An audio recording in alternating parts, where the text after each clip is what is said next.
E aí, imagina construir uma fortaleza hoje em dia.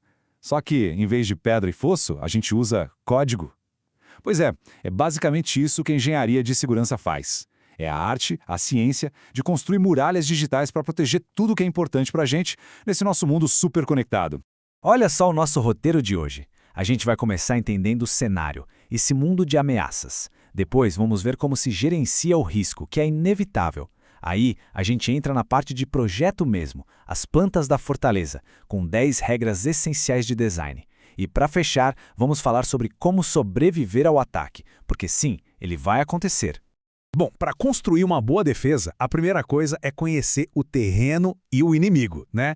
Então, vamos começar por aí, mergulhando nesse universo de ameaças digitais. E aqui está a regra número 1, a mais importante de todas. No mundo de hoje conectado, a pergunta não é se um sistema vai ser atacado. A pergunta é quando. É uma certeza. E só essa ideia, essa simples verdade, já muda completamente o jogo de como a gente tem que pensar e construir software. E aqui tem uma distinção que é, olha, fundamental. De um lado, a gente tem a segurança de aplicação. Pensa nela como a arquitetura do prédio em si, as paredes, as janelas, o design para ser resistente. Isso é um problema de engenharia, de software. Do outro lado, tem a segurança de infraestrutura. Isso seria o terreno, as cercas, as câmeras do lado de fora. É como a gente configura e gerencia tudo o que está em volta da aplicação. As duas coisas são cruciais e precisam andar juntas. Ok, então antes de sair construindo, a gente precisa parar e pensar como um general. Mapear o terreno.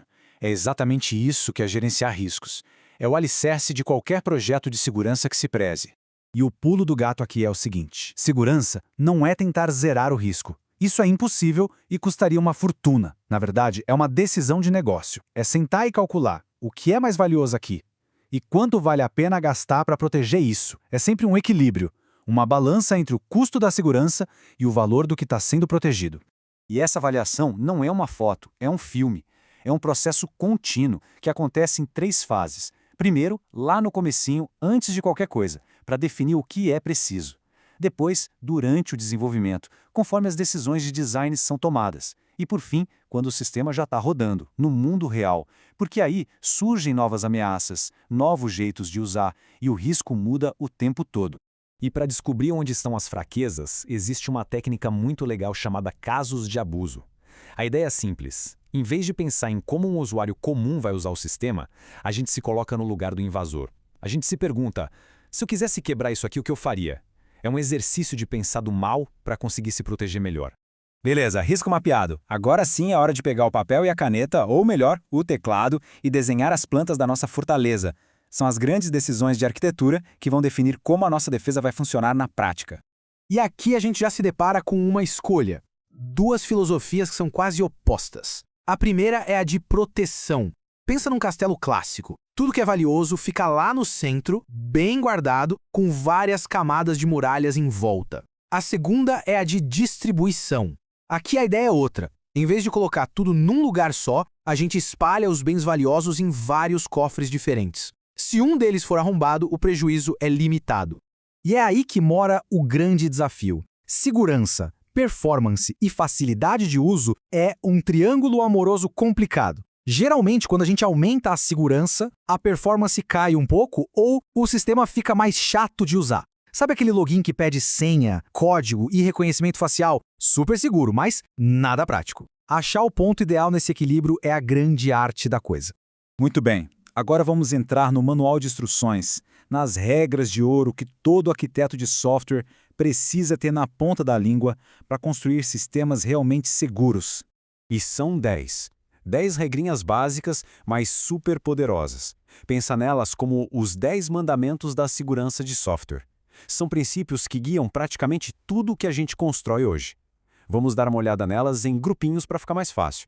Esse primeiro bloco é sobre o alicerce. Primeiro, a segurança precisa ser baseada numa política clara. Não pode ser no improviso. Segundo, evitar um ponto único de falha, ou seja, não colocar todos os ovos na mesma cesta. Terceiro, e esse é genial, falhar de forma segura. O que isso quer dizer? Pensa num cofre. Se acabar a luz, ele não abre sozinho, ele continua trancado. O sistema tem que falhar para o lado da segurança, sempre. E por último, de novo, o equilíbrio com a usabilidade. Agora o segundo grupo foca em ficar de olho e ser forte. A gente precisa registrar o que os usuários fazem, para ter um rastro caso algo dê errado. Usar redundância e diversidade também ajuda. Se uma fechadura falhar, tem outra de um tipo diferente para segurar a onda. E agora, talvez a regra mais importante de todas, validar todas as entradas. Isso significa desconfiar de tudo o que vem de fora do sistema. É isso que impede aqueles ataques famosos em que alguém mal intencionado insere um código malicioso num formulário e consegue acesso a tudo. E para fechar as 10 regras, a gente pensa no depois, em contenção de danos e no mundo real. Compartimentalizar os ativos é como ter aquelas portas que fecham em um navio quando entra água. Se um compartimento for inundado, o resto do navio não afunda. O dano fica contido. Outro ponto é projetar já pensando em como o sistema vai ser instalado e configurado de forma segura lá na ponta. E por fim, projetar para ser recuperável. É aceitar a realidade de que um ataque pode dar certo e já ter um plano B para se levantar o mais rápido possível. Mas e quando, apesar de tudo isso, as muralhas caem? Porque às vezes elas caem. O que acontece? Aí o jogo muda de prevenção para sobrevivência. E é sobre isso que a gente vai falar agora. A gente para de sonhar com a fortaleza impenetrável e começa a pensar em resiliência. O objetivo não é mais só evitar o ataque, é garantir que o sistema consiga aguentar o tranco e continuar operando, mesmo ferido. Esse conceito tem nome. É a sobrevivência do sistema. A ideia não é que tudo continue funcionando 100%, mas sim que os serviços essenciais, sabe, o coração da operação, aquilo que é crítico para o negócio, continue batendo, não importa o que aconteça ao redor. E como a gente consegue isso? Com uma estratégia de 3 passos. Primeiro, a resistência, que é tudo o que a gente já falou sobre muralhas e defesas. Depois, o reconhecimento. São as sentinelas, os alarmes que disparam para avisar que tem algo errado. E por fim, a recuperação, que é o plano de ação para apagar o incêndio, reconstruir o que foi danificado e, principalmente, manter o essencial funcionando durante a crise. Olha que exemplo prático e claro de um sistema de bolsa de valores. Se o invasor tenta colocar ordens maliciosas, a resistência é pedir uma senha a mais. O reconhecimento é enviar um e-mail de confirmação e analisar padrões estranhos. E a recuperação é ter um jeito de desfazer a operação. O mesmo vale para a corrupção do banco de dados. Para cada tipo de ataque, a gente tem uma linha de defesa em cada uma dessas 3 áreas.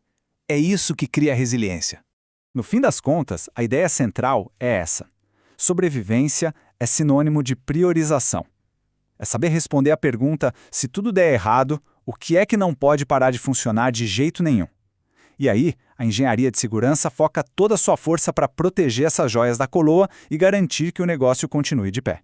Isso tudo deixa a gente com uma pergunta final para pensar. Se os ataques são de fato inevitáveis, será que construir um sistema que consegue sobreviver a eles não é mais importante do que tentar construir um sistema supostamente impenetrável?